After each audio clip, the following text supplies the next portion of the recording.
BS second year political science second paper Indian political system के students, unit 5th में पिछले lecture में हमने शुरू किया था भारत में क्षेत्रीय राजनीतिक दल, जिसके मान्यता और इससे संबंधित लक्षणों पर हमने चर्चा की थी।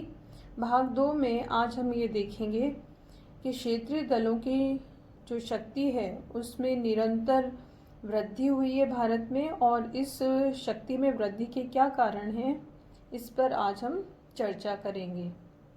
जब भारत में नवीन संविधान लागू हुआ तो उसके बाद क्षेत्रीय दल का अस्तित्व भी धीरे धीरे शुरू हुआ। प्रारंभ में प्रमुख क्षेत्रीय दल रहे जैसे द्रविड़ मुनेत्र कड़गम, अन्ना द्रविड़ मुनेत्र कड़गम, अकाली दल, मुस्लिम लीग, मुस्लिम मजलिस, केरल कांग्रेस, शिवसेना, तेलुगु देशम, नेशनल कॉन्फ्रेंस इत्यादि।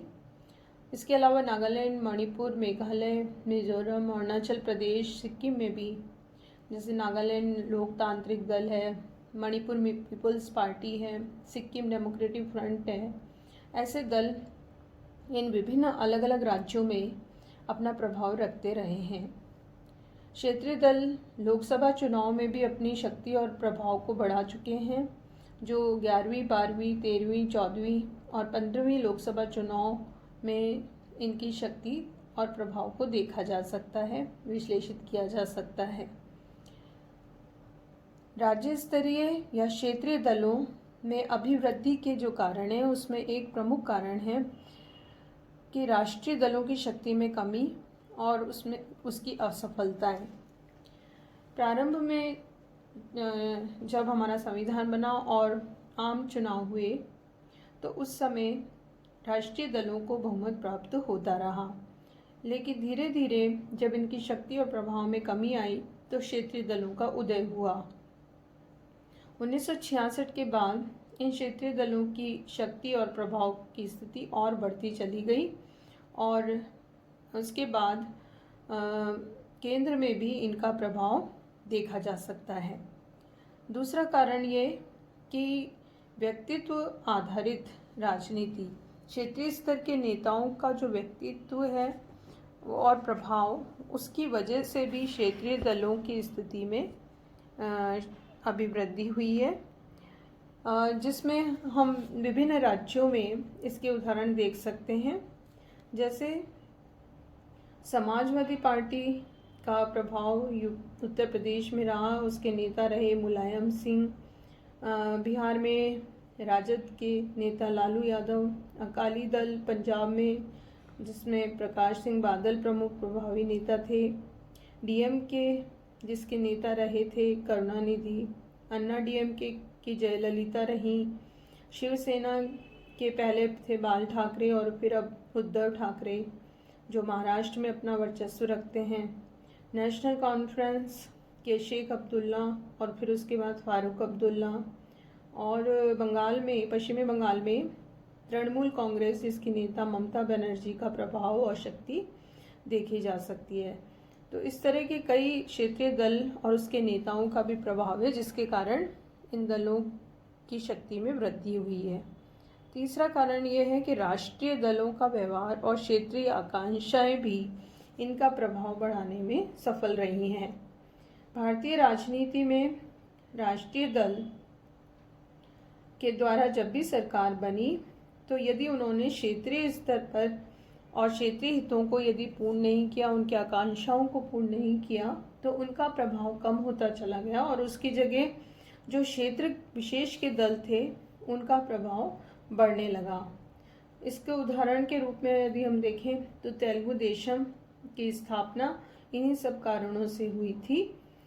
इसके अलावा उत्तर प्रदेश, बिहार और पंजाब के राज्यों में भी हम इस तरह के क्षेत्रीय दलों के वर्चस्व को देख सकते हैं। क्षेत्रीय आकांक्षाएं और क्षेत्रीय जो हित हैं उनकी पूर्ति के लिए क्षेत्रीय राजनीतिक दलों की शक्ति में वृद्धि होना आम बात हम भारत में देख सकते हैं।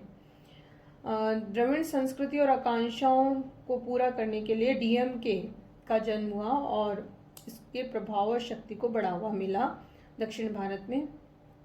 पूर्वोत्तर राज्यों में नागालैंड, मेघालय, त्रिपुरा, अरुणाचल प्रदेश, मिजोरम, यहाँ पर राज्य स्तरीय दल का प्रभाव वहाँ की लोगों की आकांक्षाओं, हितों को, मांगों को पूर्ण करने के लिए, आवश्यकताओं को पूर्ण करने के लिए किया गया। तो इस तरह से जब राष्ट्रीय दल क्षेत्रीय हितों की पूर्ति नहीं कर पाते तो क्षेत्र विशेष के जो दल हैं उनका वर्चस्व बढ़ने लगता है और वो वहाँ के लोगों के हितों और आकांक्षाओं की पूर्ति में सफल होते हैं, तो उनकी शक्ति बढ़ जाती है। चौथा कारण अगर हम देखें वो है अवसरवादी राजनीति और राष्ट्रीय स्तर पर आर्थिक राजनीतिक मुद्दों का अभाव होना। भारत में राष्ट्रीय दल के पास संपूर्ण देश के आर्थिक उत्थान और सर्वांगीण विकास की योजना हो तो क्षेत्रीय दलों की शक्ति में कमी आएगी, लेकिन जब विचारधारा, नीति, सिद्धांत और आदर्शों में कमी आ जाती है तो सत्ता प्राप्ति ही एकमात्र लक्ष्य हो जाता है और ऐसी स्थिति में क्षेत्रीय दलों का उदय और उसकी शक्ति में वृद्धि होने लगती है। इस तरह के उदाहरण हम भारतीय संघ में देख सकते हैं। जबकि पूरे देश में जब एक राष्ट्रीय नेतृत्व नहीं मिलता तो क्षेत्रीय नेतृत्व बढ़ने लगता है और आर्थिक राजनीतिक मुद्दों के अभाव के कारण क्षेत्रीय दलों को बढ़ावा मिलने लगता है। एक कारण मिलीजुली सरकार का बढ़ना भी क्षेत्रीय दलों की शक्ति में बढ़ोतरी का कारण रहा है। क्षेत्रीय दलों का राष्ट्रीय सरकार की कार्यप्रणाली में अहम भूमिका हम 1996 से 15वीं लोकसभा चुनाव के बाद तक देख सकते हैं, जब निरंतर क्षेत्रीय दलों की शक्ति में वृद्धि हुई है। क्योंकि जब किसी भी एक राष्ट्रीय दल को स्पष्ट बहुमत नहीं मिला जनता के वोटों के द्वारा, तो फिर मिलीजुली सरकार या साझा सरकार भी जिससे हम कहते हैं, या कोएलिशन गवर्नमेंट कहते हैं, या जिसे गठबंधन की सरकार भी कहा जाता है, उसकी आवश्यकता हुई और उसमें क्षेत्रीय दलों का गठबंधन किया गया। इस गठबंधन के कारण क्षेत्रीय दलों की महत्ता और इसकी प्रासंगिकता को महत्व मिला, बढ़ावा मिला और कोई भी सरकार तभी मिलीजुली सरकार कार्य कर पाई जबकि क्षेत्रीय दलों का समर्थन राष्ट्रीय दल को मिल सका।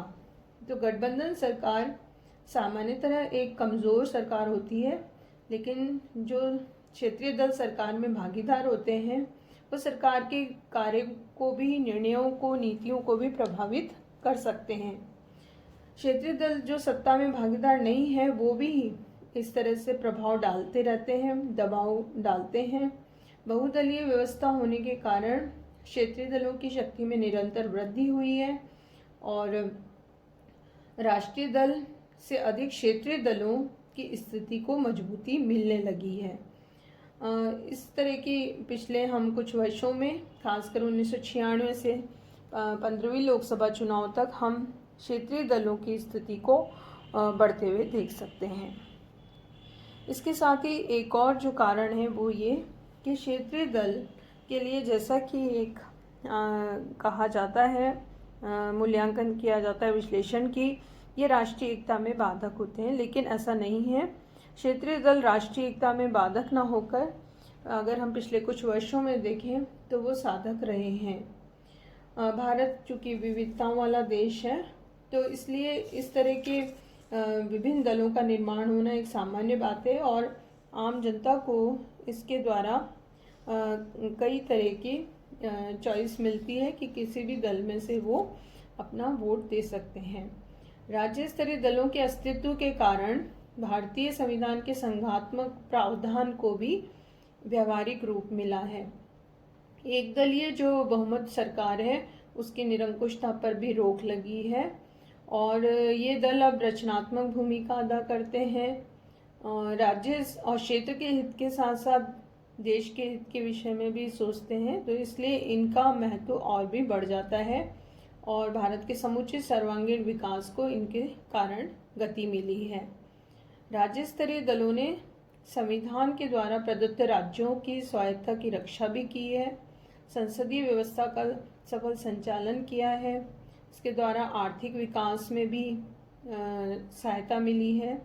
उत्तर पूर्वी भारत के विभिन्न जो राज्य हैं वहाँ पर सक्रिय क्षेत्रीय दलों ने भारत सरकार को इस बात के लिए प्रेरित किया है कि वो राज्य की विशेष परिस्थिति और आकांक्षाओं को समझते हुए कार्य करें, और ये सभी बातें राष्ट्रीय एकता को मजबूत करने में सहायक हुई हैं।